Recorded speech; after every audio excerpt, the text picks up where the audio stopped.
नमस्कार।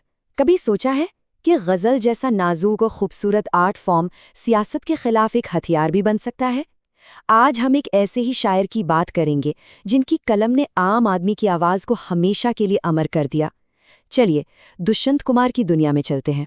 ये लाइनें सुनकर लगता है ना कि ये तो आज की ही बात हो रही है। दशकों पहले लिखी गई लेकिन आज भी उतनी ही सच्ची लगती हैं। ये दिखाती हैं आज़ाद भारत के सपनों और उसकी हकीकत के बीच की गहरी खाई को। और इन्हें लिखने वाले थे दुष्यंत कुमार, वो कवि जो व्यवस्था से सवाल पूछने में कभी नहीं हिचकिचाए। तो आखिर कौन थे ये दुष्यंत कुमार, जिनकी लिखी बातें आज भी प्रोटेस्ट में, बहसों में नारों की तरह गूंजती हैं? चलिए थोड़ा और करीब से जानते हैं इनको। कहानी शुरू होती है 1933 में उत्तर प्रदेश के बिजनौर से। इलाहाबाद की साहित्यिक फिजा में उनका हुनर परवान चढ़ा। उन्होंने आकाशवाणी और मध्य प्रदेश सरकार में काम भी किया। लेकिन देखिए, महज 42 साल की उम्र में 1975 में वो हमें छोड़कर चले गए। जिंदगी भले ही छोटी रही, पर जो वो लिख गए उसका असर बहुत ही गहरा और लंबा था। और यहाँ एक बड़ी ही दिलचस्प बात है।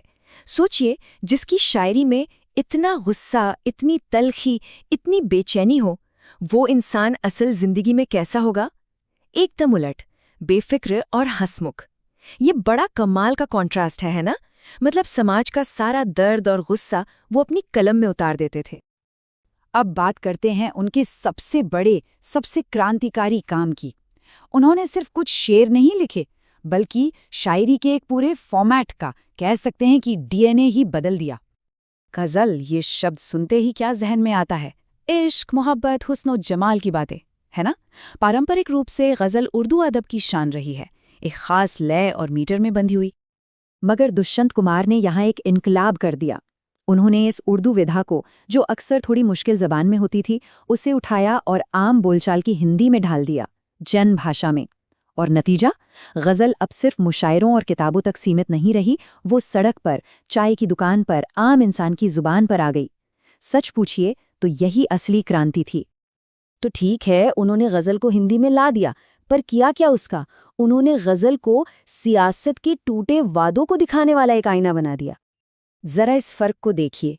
वादा क्या था कि हर घर में चिराग जलेगा, हर घर रोशन होगा। और हकीकत क्या निकली कि पूरे शहर को एक चिराग तक नसीब नहीं।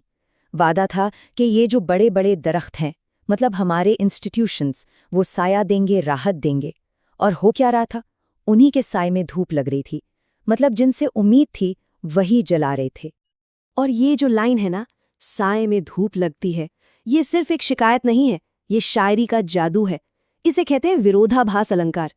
एक ही लाइन में दो उल्टी बातें कहकर एक गहरी सच्चाई बयान कर देना। वो बेचैनी, वो धोखा, जब बचाने वाला ही तकलीफ देने लगे, वो सब कुछ इस एक लाइन में कैद है। लेकिन दुष्यंत सिर्फ सिस्टम पर उंगली उठाकर नहीं रुके। उनका ध्यान इस बात पर भी गया कि आखिर ये सिस्टम चल कैसे रहा है।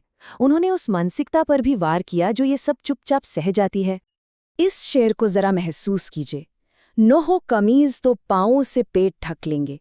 क्या तस्वीर खींची है। ये सिर्फ गरीबी की बात नहीं है, ये उस आदत की, उस बेबसी की बात है जहां इंसान हालात से लड़ने के बजाय खुद को ही सिकोड़ लेता है, अन्याय के साथ एडजस्ट कर लेता है। और फिर वो कहते हैं, ये लोग कितने मुनासिब हैं इस सफ़र के लिए। मुनासिब मतलब सूटेबल। किसके लिए मुनासिब? हुकूमत के लिए। क्योंकि जो जनता सवाल नहीं करती, जो सब कुछ सह लेती है, वो तो किसी भी सत्ता के लिए सबसे उपयुक्त है, सबसे सूटेबल है। ये एक बहुत गहरा तंज है उस चुप्पी पर जो जुल्म को पनपने देती है। तो क्या दुष्यंत सिर्फ नाउमीदी की बात करते हैं? नहीं, बिल्कुल नहीं। अगर वो हालात की तस्वीर खींचते हैं तो वो उस तस्वीर को बदलने की पुकार भी लगाते हैं। उनकी शायरी में एक बगावत भी है और उम्मीद भी। इसको ऐसे समझते हैं, सत्ता को लगता है वे मुतमईन हैं कि पत्थर पिघल नहीं सकता। मतलब उन्हें पूरा यकीन है कि जनता चुप रहेगी, कुछ नहीं बदलेगा। पर शायर क्या चाहता है? मैं बेकरार हूँ आवाज़ में असर के लिए। वो बेचैन है कि उसकी आवाज़ बदलाव लाए। हाँ, वो ये भी जानता है कि इसमें खतरा है। तेरा निज़ाम है सिल्दे जुबान शायर की। लेकिन इसके बावजूद उसका संकल्प क्या है? मरे तो गैर की गलियों में गुलमोहर के लिए। अब सवाल उठता है कि ये गुलमोहर क्या है? ये सिर्फ एक खूबसूरत फूल वाला पेड़ नहीं है। दुष्यंत की शायरी में गुलमोहर एक सिंबल है, एक प्रतीक। किस चीज़ का? आत्मसम्मान का, इंसानियत के गौरव का, एक ऐसी जिंदगी का जो किसी मकसद के लिए जी जाए, जिसके लिए लड़ना भी पड़े तो मंजूर। तो आज उनके जाने के लगभग 50 साल बाद भी हम दुष्यंत कुमार को याद क्यों कर रहे हैं? क्या है उनकी विरासत? वो हमारे लिए क्या छोड़ कर गए हैं? सबसे पहले तो उनकी वो कालजयी किताब साये में धूप। ये सिर्फ एक गजल संग्रह नहीं है, ये हिंदी साहित्य का एक लैंडमार्क है। बस इसी एक किताब ने उन्हें हमेशा के लिए अमर कर दिया। और शायद सबसे बड़ी बात यह है कि उनके शेर अब सिर्फ शेर नहीं रहे, वो कहावतें बन गए हैं, लोकोक्तियां बन गए हैं। आज भी जब कोई राजनीतिक बहस होती है, कोई सामाजिक मुद्दा उठता है, तो लोग अपनी बात में वजन डालने के लिए दुष्यंत का कोई शेर कोट कर देते हैं। ये बहुत बड़ी बात है। तो अगर पूरी बात को समेटना हो तो हम क्या कह सकते हैं? उन्होंने गजल को हिंदी भाषियों के घर घर पहुंचाया। उन्होंने सियासत पर सवाल उठाने को एक नई असरदार आवाज दी। और सबसे जरूरी बात, उन्होंने साबित किया कि बड़ी से बड़ी और गहरी से गहरी बात आम इंसान की जुबान में भी कही जा सकती है। और शायद इसीलिए वो आज भी भारत के सबसे ज्यादा कोट किए जाने वाले शायरों में से एक है। तो आखिर में बस एक सवाल रह जाता है। आज के दौर में जब वादे और हकीकत का फासला शायद कम नहीं हुआ है, जब सवाल पूछने की हिम्मत की शायद सबसे ज्यादा जरूरत है, तब दुष्यंत कुमार की वो बेबाक, निडर आवाज कितनी जरूरी है? ये सवाल सोचने के लिए है।